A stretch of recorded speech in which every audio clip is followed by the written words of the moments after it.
have a mother who lives alone. Contemplating her circumstances, I approached my husband about the idea of living closer to my mother's house. However, he flatly retorted, "We are not moving near your mother's house. We should live with my parents instead." I was shocked. He just disregarded my feelings and tried to impose his will. With a deep sense of frustration, I decided to take matters into my own hands. My name is Isabella. I'm 30 years old. I live with my husband, Mark, and our 2-month-old son, Chris. Mark and I work at the same company. Although we are in different departments, we often work together on projects, and we share a number of acquaintances. We had a grand wedding celebration with our colleagues, and I was determined to make our married life a happy one. Initially, Mark and I lived in his apartment. However, as it was quite cramped, we decided to move. We wanted to have a child eventually, so we agreed to move into a larger apartment and consider buying a house later on. Casually browsing property listings on my smartphone, I started a conversation with Mark. "I don't want to quit my job even after we have a child," I said. Mark responded with a smile. "You love your work, Isabella. You should do what you like." "But it seems that the competition for daycare spots is pretty high. We have to think about that too if I'm planning to return to work." "Well, I guess you're right. We'll figure it out somehow," Mark nonchalantly replied, fiddling with his smartphone. I then decided to bring up an idea that I had been contemplating for a while. "You know, there's something I've been wanting to talk about," I began. "Oh? What is it?" he asked. "I'd like us to live closer to my mother's house, just in case something happens." "Why would we do that?" he inquired. "Well, you know my father passed away a few years ago, so my mother is living alone now. I want to be able to rush over if something happens." "Your mother seems fine. There's no need to worry about that now." "Well, yes, but I think it's better to have someone close by who can support us when we have a child." His response was noticeably reluctant. I tried to persuade him further. "If it's just the two of us raising the child, it could be quite difficult, right? If my mom is nearby, I believe it'll ease your burden," I insisted. "Nah, I can't do that," he countered. "What? Why not?" "Because if we live near her mom, we'll have to see her often. That would be stressful." "I understand your concern, but I promise I'll try my best not to burden you." "When we have a child, you won't be able to work for a while, which means we'll be living on my income alone, right? So why should I have to deal with the extra stress?" "Well," in response to my silence, he coldly stated, "We're not moving anywhere near your mother's house." "But," I protested, "after giving birth, you won't be able to contribute to the rent or the living expenses, right? Yet, you're the only one thinking about what's convenient for you. Don't you think that's a bit selfish?" "Hold on, what kind of logic is that? Sure, I wouldn't be able to work for a few months after giving birth, but does he really need to be so negative about it?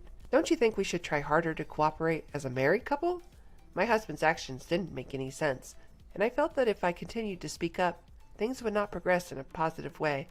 We're newlyweds. I don't want to quarrel at this point. "Fine. I got it." Leaving these words behind, I left the room. I couldn't bear this atmosphere any longer.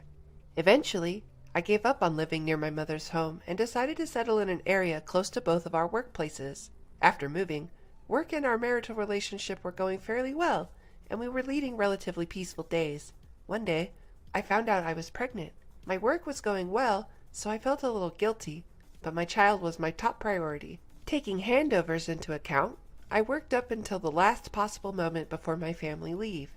Since I had more free time after starting my family leave, I started visiting my mother more often. My husband Mark was coming home past midnight almost every day due to overtime work. If things continued this way, I would undoubtedly have to single-handedly raise our child after giving birth. As it would be my first child, everything was new to me and I felt a lot of anxiety. One day, I was visiting my mother at home and I blurted out my real feelings to her. "Mom, I'm really looking forward to the baby coming, but I'm also very anxious." "What's wrong, Isabella? That's not like you. You have Mark, don't you?"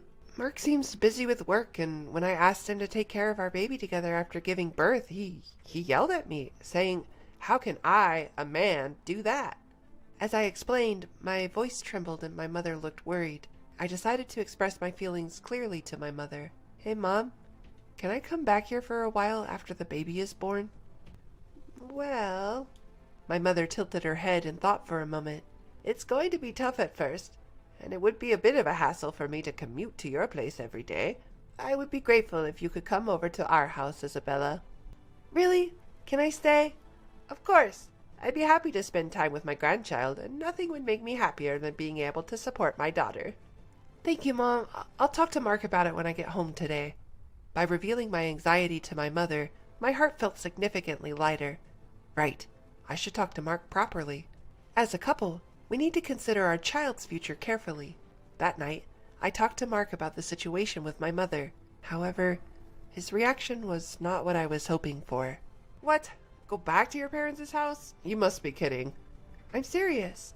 I leaned forward trying to convince my husband. I'm nervous because it's my first time, and I need to rest for a month after giving birth. I don't think I'll be able to do the housework. That's why I want to go back to my mother's house for a while. That's ridiculous. Who's going to cook for me? Who's going to do the laundry? Can't you manage on your own for just a little while, Mark? Huh? I'm out there working and now you want me to do housework too? You're a monster, Mark huffed. But in my confusion, Mark sighed heavily. I get it. I should help out, right? Huh? Help out? That's what I'm saying. I'll assist with childcare. I'll handle the chores and childcare for the first month after birth, okay? That way, there's no need for you to go back to your mother's home, right? Well, I guess so. Okay, then it's settled. I'll help out. This discussion's over. I understand. I wasn't entirely convinced, but the best thing for our family would be if we could work together to raise our child. I felt some apprehension, but I decided to trust Mark's words. I gave up the idea of going back to my mother's home and called my mom to explain the situation. I see. I was looking forward to your visit, so it's a bit disappointing. But it's a good thing, right? Mark said he'll help, hasn't he? That's true, but I thought it would be more reassuring with you, Mom, given your experience with childcare. Oh, there are plenty of couples who take on everything from the start without returning home. You should take advantage of Mark's support and try your best together. Okay, I understand. As I was about to hang up, my mother stopped me. Oh, and... what's up? Always tell me when something happens. I'm always on your side, Isabella. Thanks, Mom. I'll try my best with Mark. I needed to work hard to keep from worrying my mom, and so I resolved to take on childcare with my husband. A few days later, our first son was born, and the tumultuous life of parenting began. As promised, Mark did help out, albeit in a limited way. His involvement amounted to doing some light shopping after work and taking out the garbage, tasks I had managed. However, Mark was stubbornly hands-off when it came to childcare. He had never changed a diaper or even made a bottle. I was tired from the unfamiliarity of childcare and had no energy to complain. This kind of parenting life continued for about 2 months. One evening, after putting our son to bed and returning to the living room, Mark arrived home. I'm home. Welcome home. I'll start making dinner, so just wait a bit. What? At least keep something ready to heat up. You're not good at managing things, are you? Well, what can I do? Our little Chris just fell asleep. It's been 2 months and you still can't get him to sleep properly? Never mind. I'll go take a bath first. Have dinner ready by the time I'm out. With that, Mark left the room. What was that about? Who does he think he is? Why does he demand perfection from me when he doesn't contribute to childcare at all? My irritation built, and I wanted to throw something, but I couldn't wake up Chris, who had just fallen asleep. I held back my anger. 30 minutes later, without saying a word, Mark started eating his dinner right after he got out of the bath. As I stared at him, shocked by his behavior. Oh yeah, I have something to talk about. Mark stopped me. Talk? What all of a sudden? I got a call from Dad today. Seems Mom fell and can't move her leg well. What? Your mother? According to my husband Mark, his mother had gone shopping with a neighborhood friend, had a dramatic fall, and was immediately taken to the hospital in an ambulance. Even after several hours, her leg isn't moving and the doctor diagnosed that she might need assistance going forward. I see. That's hard. Your father must be having a rough time. To be honest, I was more worried about my father-in-law than my mother-in-law. From the beginning, my mother-in-law did not like me. She was even cold to me at our marriage introduction. When I announced my pregnancy, "We don't need a girl, do we?" she was the type to say nonchalantly. The one who always scolded my mother-in-law and stood by me was my father-in-law. Let me know if you need anything. I'll be there for you if you need me. Each time he met me, my father-in-law encouraged me like this. If my stay-at-home mother-in-law couldn't move, my father-in-law would be really struggling. While recalling the happenings at my in-laws' home, Mark dropped an unbelievable proposition. Here's the thing, I had a great idea. Let's live together with my parents at my home. What? Don't you think it's a good plan? I'm worried about Mom, and you, Isabella, are not working now. If we live together, it will reduce Dad's burden, and he would be happy. Wait just a minute. You're joking, right? The reason I'm not working is to take care of our son, Chris. I can't suddenly decide to live with your parents. But it's been 2 months already. You must have some free time now. Right now, Mom is the priority. You should understand that. Is he serious? When I suggested living near my mom, he outright refused, but now it suits him just perfectly. Mark is not the type to visit his home frequently, so it was convenient so far, but living with my mother-in-law is out of the question. Knowing Mark, if we lived together, he would certainly side with his mother and be harsh on me. Unable to bear it any longer, I vented my frustrations. Don't mess with me. You flat out denied when I wanted to live near my mother, but now it's okay when it's about you? What? What's that about? Your mother is fine, isn't she? But, unlike your house, my mom lives alone. What if something happens? You're not considering my anxieties, are you? Shut up. Listen here. You married me and became my wife. You should stop arguing and listen to what I say. At that moment, any residual affection I had for my husband vanished instantly. He doesn't consider my feelings, let alone seeing me as an equal. I cannot continue a marital relationship with him. Seeing my silence, Mark probably thought I had agreed and dropped this line. Anyway, it's decided that we're going to live together. We're moving as soon as possible, so get the stuff packed by tomorrow. I understand. You should have just obediently listened to me from the start. With that, Mark left for the bedroom without even clearing the dinner dishes. The next day, once Mark left for work, I packed the minimum necessary stuff and left the house. Of course, just for me and my son. When I returned to my mother's house with my son, my mother was initially shocked, but accepted our situation once I explained. As he returned home from work, my husband, Mark, called after realizing that my son and I were not there. Hey, where are you right now? At my mother's place, Mark. What? What the heck are you doing without my permission? Get back here right now. Well, our son's already asleep, and it's late. So no. Besides, I'm not planning on returning.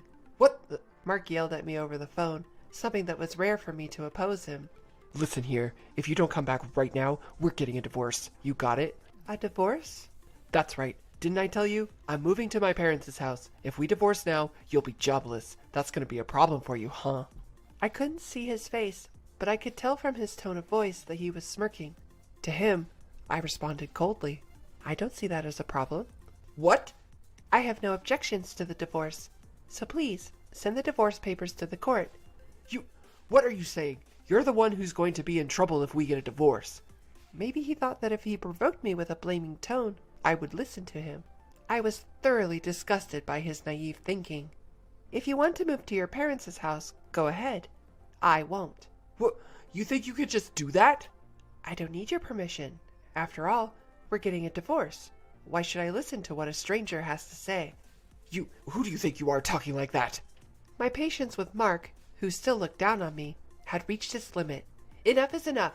Who the hell do you think you are? How much more do you have to belittle someone before you're satisfied?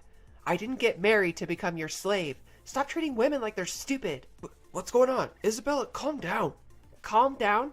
I can't keep quiet after being belittled this much. If we can't support each other as a couple, then I don't need a man like you. Divorce? I'd be more than happy to. Live by yourself at your parents' house. Never involve me again. With that, I hung up the phone. Mark kept calling persistently, but I ignored all of them. Then he started to send me disturbingly affectionate texts. Isabella, I can't live without you. You don't have to live with my parents. Please come back. I understand. Let's live with your mother, just the three of us. 1 month later, his love messages abruptly stopped, and he unexpectedly agreed to the divorce. It was all thanks to my father-in-law. When Mark complained about the situation to him, he ended up getting scolded instead. Listen, Mark, you can't just impose the idea of living together on someone. But Dad! Oh, shut up. You need to learn more about the world, and that's why Isabella left you. It's pitiful. My stern father-in-law, after scolding my husband, instructed him to proceed with the divorce. My husband, unable to defy his father, grudgingly agreed to the divorce. I filed the divorce papers that were mailed to us, and we were officially no longer a couple. Afterwards, I received an apology from my father-in-law. Isabella, I'm truly sorry. My foolish son must have caused you trouble, hasn't he? It's all right, sir. It's all water under the bridge now. Live your life your way, Isabella, and thank you for everything. I can't express enough the gratitude to my father-in-law, who has shown nothing but respect until the end. The woman I am today is thanks to him. As for me, I'm in the thick of it, juggling work and motherhood as a single mom. With help from my mother, I strive daily to become a better mother for my son. Being married and being a couple doesn't guarantee happiness. I don't need a husband to be happy. Just having my beloved son and mother by my side is more than enough for me.